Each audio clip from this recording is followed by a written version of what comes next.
Hey guys, what's going on? John here from What's Spinning, here tonight to chat about this new Arca album. It's called KiCk 1. Arca, aka Alejandra Garcia, is a Venezuelan music producer. She's been at it for years now. Over the years, she has worked with everyone from FKA Twigs to Kalela, and I'm pretty sure One on Tricks Point Never at one point. She's been all over the place. Her solo work, however, has always been a little hit and miss with me.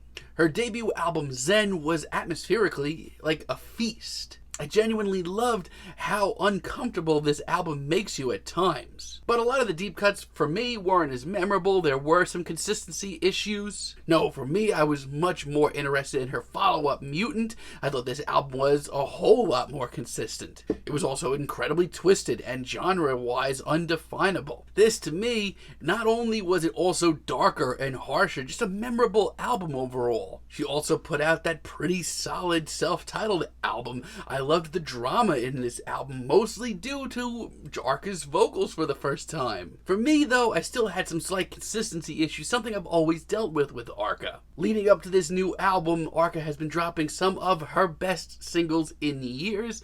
I am truly very excited to chat about this album. Let's do it. Early on in the album, we get tracks like Time, which instantly really give away the entire sound of this album. Listening synths, very haunting vocals, and a very oddly timeless sound to it all. Arca's music to me has always been of another world completely, and this kind of still remains that way. But there are seemingly more ties to our world than ever. There are bits and pieces here and there that sound, oddly familiar. I love the pacing here and the icy feel to it. And you can argue that this track is toned down a little bit, which it is. But this leg of a new journey has a pretty strong start here. Mequetrefe, on the other hand, brings in a slew of Latin music influences in this weird, deconstructed reggaeton feel to it that dominates a lot of this album.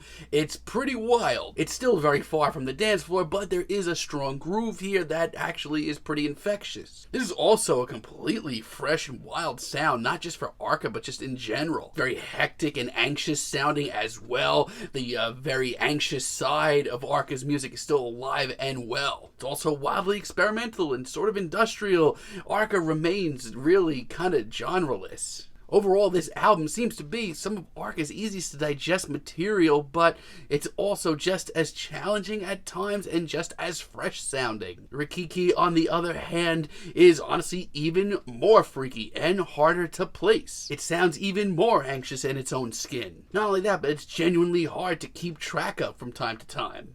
There is a ton going on between the very tortured vocals and the blink and you'll miss it blast of production. This is not for the faint of heart. But for me, I still think this is one of the most exciting things that Arca has put forward in a long time. Calor, on the other hand, takes a turn for the mysterious side, even though Arca has honestly been more forward than ever. I love the whimsical atmosphere here and the very haunting vocals. I mean, years ago, you could have made an argument that Arca's music maybe didn't need vocals, but here, she makes a pretty damn great argument that they do. But there is something very exciting about this track, the way it builds, the way that this whimsical synths pop in. But it's also very dramatic, very beautiful. I am certainly sold on this. Now, this album overall is tremendous. I do, however, think that there are like a very small couple of tracks that don't really do it for me. This may actually throw some people off, but I've never been that big of a fan of non-binary. Arca's vocals over the years have become a real huge part of her music, and you know what? There's a whole lot better options for that here on this album. This, to me, just really isn't one of them. I do like the very aggressive, urgent nature of this track. Personally, for me, I think Arca has a lot better tracks here. And I have a lot of the same feelings on Rip the Slit. As a matter of fact, this is my least favorite track here. Some of you may be really interested and into the bubblegum pop vocals that take this album to a whole new level of bizarre, which is really saying something. That being said, this track just really irks me a little bit too much. It's obnoxious and it's just not nearly as well thought out as anything else on here. However, the rest of this album is very exciting and gets me even more excited for the future of Arca. We get a lot of guest spots on this album. For one, we have Afterwards featuring Bjork. This is just as haunting, just as icy, but also incredibly passionately performed and beautiful. Bjork's vocals don't necessarily always sound at home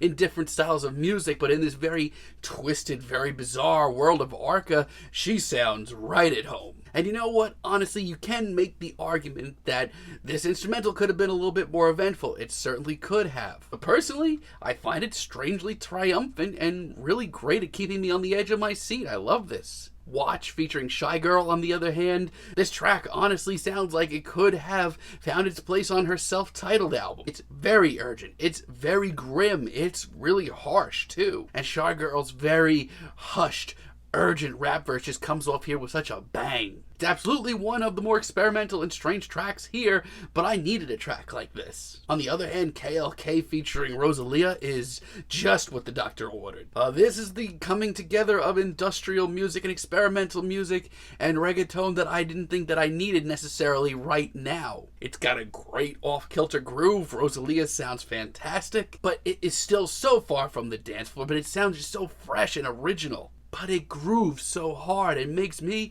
actually really move. This is a great meeting of the minds. And Riquiqui featuring Sophie from a distance had my mouth watering. This is the meeting of two of my favorite experimental oddballs in modern pop. I love these two. And you know what? And no surprise at all, this track is batshit insane. It's got a great tense atmosphere, and Arca's vocals here are some of the best on the entire album. But the rest of this track is a wonky, raucous romper that honestly sounds like it belongs in the early days of Sophie's catalog, like Lemonade era. Personally, I do think they could have pushed the track a little further, but still, this album is really good. Machote is honestly one of the most chilled out tracks here. It's honestly really weird because at the same time it's very cold, but it actually has some of the album's most emotional moments. It's still very otherworldly sounding. It's very hard to classify Arca, but listening to this and remembering her albums from a few years ago where I was worried that I would never really be able to get around an entire Arca album and love it, this just makes me so happy. And no Queda nada as its finale here. Honestly, this is the emotional ballad that I didn't see coming from a mile away at all. It's really quiet, and we do get a genuine one-on-one look at Arca's vocals, which is something you don't get too often. But as this track creeps along, layer after layer comes on, and this is just a really brave, powerful track for Arca. This could have been absolute trash, but it actually is one of the best tracks here.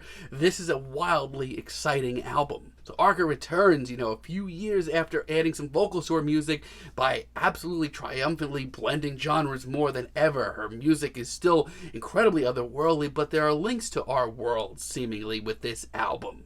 There's a ton of great guest spots, and you know what? There still are a couple of blips here that I think are a little bit obnoxious, but overall, I think this might be my favorite Arca album ever. I'm feeling a very strong 8 on this album, but let me know what you guys think down below. If you liked the video, be sure to give us a like, give us a subscribe, and let me know down below what you would like for me to chat about in the future. And until next time, have a great day, guys.